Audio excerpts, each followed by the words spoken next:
In our panel, the three MJ Bear Fellows this year talked about our projects. My project was Pay Up, which is a Slack-based community for women in tech to talk about the gender wage gap. We also talked about what our best pieces of career advice would be for younger journalists, both starting in a big newsroom and also working on entrepreneurial projects. My best pieces of advice were to align yourself with somebody within the newsroom if you're doing something really experimental and crazy.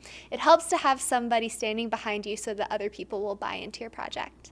I think this is the direction that a lot of journalism is moving in, especially digital journalism. A lot of people are not only working for themselves more frequently, but they're also learning to become entrepreneurs in the companies that they're working in and experimenting with new platforms.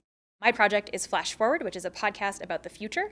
Every episode, we take on a different possible or not so possible future scenario, from things like antibiotic resistance to what would it be like if there was a second moon and Earth had two moons. That would be weird. And so it's a combination of audio drama and interviews with experts, so that's the journalism part of the journalism convention. What is this, a convention? Does that count? Anyway, so people ask things like, how do you get started with the podcast or with just a project in general? What should I do if I want to be a freelancer, which is sort of the rest of the work that I do? And then also the other two panelists talked about things like, how do you start a community? How do you maintain that community? How do you start an app for people in Bangladesh? That was amazing. It's called Newstant, and this app is a news aggregator platform specifically garnered for audience back in Bangladesh, but it also has a lot of features outside of being an aggregator. For instance, it can give you news that's customized for you.